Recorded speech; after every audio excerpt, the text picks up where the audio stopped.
What's up, guys? I hope you're well. Today we're checking out strange F1 rules you never knew existed. Ooh, I'm interested to see this. Let's get into it, shall we?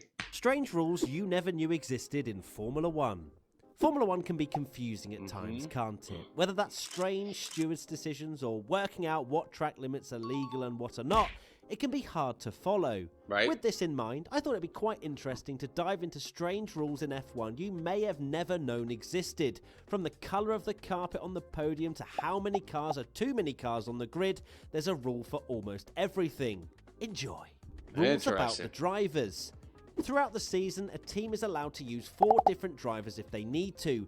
There are also not allowed to be more than 2 cars by each competitor, so there's no chance of Red Bull or Mercedes sneaking in a third car to help them get those all-important championship points. There is also a rule that no more than 26 cars can be admitted to the championship. We had 12 teams with 24 cars on the grid from the 2010 to 2012 F1 season, but nowadays it's just 20. The last time F1 had a 26-car grid was for the 1995 Monaco Grand Prix. Oh, crap. On the flip side of that, if there aren't enough cars for an event, the FIA might also cancel it.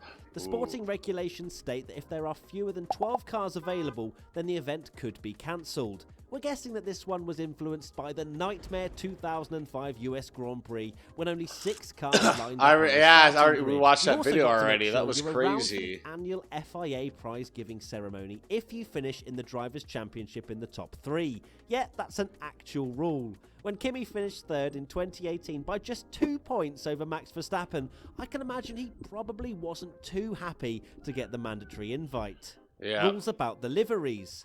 There are strict rules about liveries, including that both cars have substantially the same livery at every event.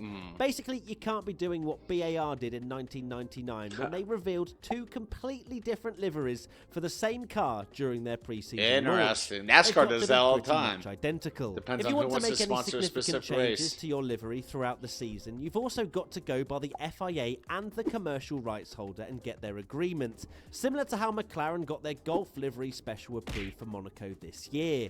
Rules about the schedule. F1 is all about timing, and that's the case both on and off the track. Behind the scenes, F1 is run to a tight schedule, and almost everything you see is timed to perfection. On a typical race weekend, not for sprint race weekends, 2 free practice sessions happen on Friday. They're both 1 hour long and have to be separated by at least 2.5 hours. Then on Saturday, you'll have FP3, which is also an hour and has to be at least 19 hours after FP2. These rules had to be applied when rescheduling the Emilia-Romagna Grand Prix FIA kind of sucks, don't they? Due to Prince Philip's funeral. Let's have another one. Things like the Thursday press conference are also timed to be at least 23 hours before the start of FP1 on Friday. Away from the track, F1's calendar also has its limits. The minimum number of events for the championship is 8, with the maximum currently set at 23. But with the way F1 is going, I imagine 23 is not going to be the limit for long. Rules about the podium. Podiums are serious business, so much so we could do a whole different video on the odd rules and regulations behind them. You should. The FIA appoints someone known as the Master of Ceremonies, who will need to ensure all the following is in place for each race. Before a driver even gets to the podium, they need to go via Parc Fermé. Ideally, Parc Fermé is immediately below the podium, with direct access to the top 3 finishers and the representative for the winning constructor. There is also normally a cool-down room for drivers to chill out in moments before the podium celebration.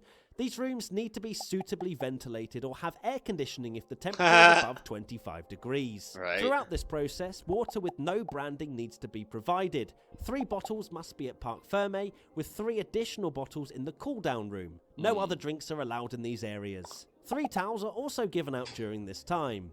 A bottle of champagne or an alternative must be placed ready for the drivers on the podium steps.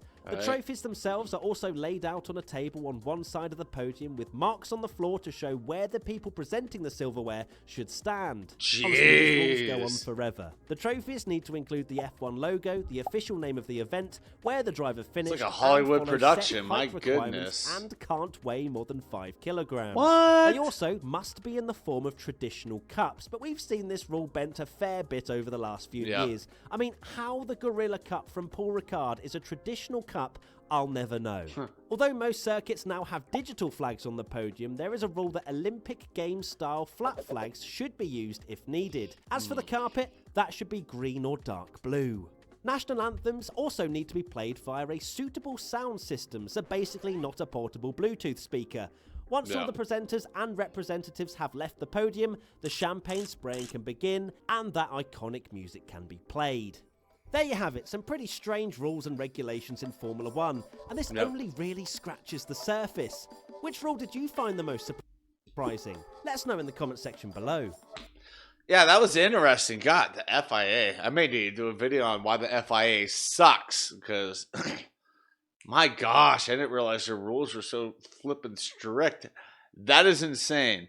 Let me know in the comments a silly rule that the FIA has that this didn't cover, or a rule that you think it needs to be changed. With that being said, I want to thank you all for watching. Stay safe, and don't forget to wash your hands. Bye.